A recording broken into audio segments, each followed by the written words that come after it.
In last week's video, I was talking about how you should measure your business performance.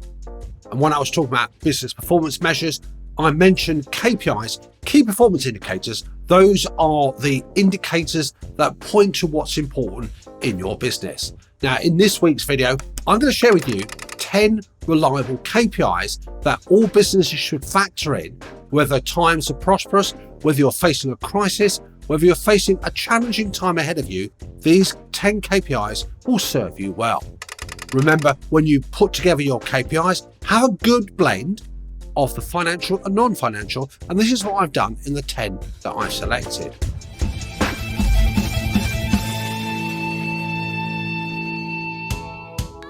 When we look at the financial KPIs should tell us something about the three most important facets of your business survival and your business prosperity, namely cash, profitability, and costs.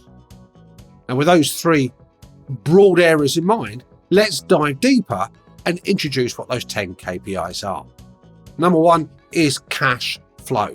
Cash is really critical. It's the thing that keeps the wheels moving. You can make losses in your business, but still survive and be prosperous eventually, as long as you've got access to cash resources. So for me, measuring that cash flow, do you have enough money in your bank balance to cover, ideally, 3 months worth of operating costs? If you feel really bullish, 6 months is fine, but you should be aiming to cover 3 months worth of operating costs. So if things were inactive, customers were not buying from you, a depressing thought that may be, could you cover 3 months worth of operating? That's what you should be looking at. Look at that bank balance. Take out, by the way, of that equation, any costs, cash that's going to go out to meet obligations like VAT, PAYE. It's the underpinning operational cash flow that should serve you well. Secondly, have a look at gross margins. Now, gross margins are those things that will cover all your operating costs. Gross margins, or gross profits as we might call them, are the things that you can control and influence. The calculation, look at the gross profit that you're generating from your product sales or your services. So those are typically taking off things that are matched to it. So a restaurateur would take off the costs of food, the costs of preparation of that food from the value of the sales they're generating. Remember to always exclude VAT, and you look at gross profit in percentage terms as well as pound note terms. Indicator number 3. Now, you're going to get a bonus here. There's 3 individual numbers I'm going to highlight to you, which makes up something called the working capital cycle. More of that in a few moments. Now, cash flow is important. Liquidity is critical. Turnover is merely a vanity metric. So let's ignore turnover for now. Let's focus on 3 underpinning metrics or measures or KPIs which help us look at and control the liquidity in our business. And these 3 numbers, by the way, make up the working capital cycle. The first one is called the debtors collection period, or in modern international terms, it's called the receivables collection period. In essence, this is how long do you have to wait on average from collecting the money from your customers from the time that you've actually invoiced them. Now, the actual calculation, look at your outstanding customer accounts, your trade receivables, and divide that by the level of credit sales. Ideally, take average receivables, divide that by the credit sales, and lastly, multiply that by 365 days. And that will give you a figure for how long you're having to wait to get paid from your customers. In a similar calculation, you can do the same for what's called stock turnover or inventory turn. Again, take the pick which term you prefer. And the calculation is as follows. If you've got stock, and that could be physical stock or work in progress, look at that, ideally take an average figure and divide that by something called cost of sales and multiply that by 365. And that will give you a figure in days.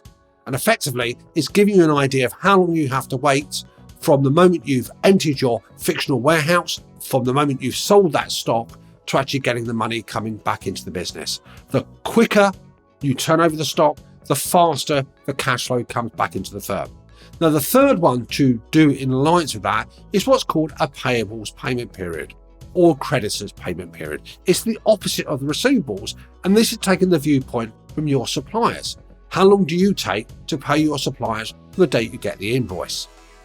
Now, the calculation, very similar to debtors collection period, is you take the average level of trade creditors or trade payables, if you want to use the international term, divide it by your credit purchases and times by 365. Now, as with all things in life, if you don't have that data available, then using cost of sales as opposed to credit purchases will suffice, be consistent, but credit purchases ideal. Now, let's take an illustration. If my debtors collection period was 30, my stock turnover was 30 as well, and I'm taking, say, 20 days to pay suppliers, 30 plus 30 minus 20 gives me 40 days. And I've got to finance that ATM machine in my business, my working capital, if I'm going to survive and prosper. Ideally, we always want to try and get the debtors collection as short as possible and the credit period that we take to pay our suppliers as long as possible without alienating them and upsetting them. Now, having done those first few, let's come on to now number 7. Break even. Break even is that point where you don't make a profit, but you don't make a loss either. It's where you wash your face, you cover your costs accordingly. And break even can be measured in terms of value or in terms of volume of output as well. Now, folks, if you're thinking here, the mood, I'm not really a mathematician, numbers aren't really my strong point, fear not. If you check out the show notes, there's some links to some superb calculators we have for you that helps you crunch those numbers. This is about identifying what those KPI measures should be. So we've covered cash flow liquidity, we've covered the gross margins, we've covered the 3 numbers that make up the working capital cycle, we've covered break even. Now, the next few are going to be focusing on the non-financial. Now, a broad brush we need in our KPIs, focus on the ones that are important, and we're going to look at something called customer lifetime value. Now, this is saying if we look at our customer, we can calculate or estimate how many transactions they engage with us, how often they buy with us over the lifetime before they go off somewhere else, how much they spend on average with us. So we need to know the total value they're spending with us over the lifetime they stay within our business. If we can convert that to a profit figure, a margin figure, that tells us how much profit that customer is generating for us in their lifetime. If we can monitor that and measure that, we're obviously ideally going for higher value in terms of profitability, and that is a good metric to keep an eye on. Let's have a look at our last couple. Now, the next one we should look at is what I call conversion.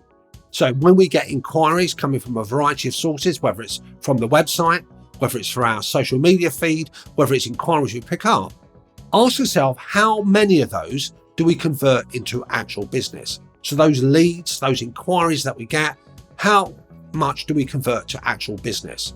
And we want a high conversion number, but monitoring it and having that measure is going to be really quite key. The last one I'm going to have a look at now is in terms of what's called throughput.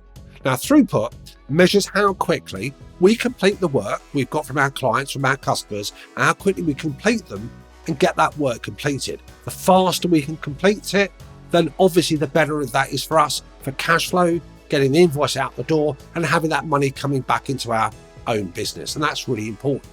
So the length of time between getting the initial work started, from the initial order, if you wish, to the completion, we want to make that timeline as small as possible. So folks, I hope you found these KPIs really useful for you. If you can think of others you think you would like to share, comment in the box below.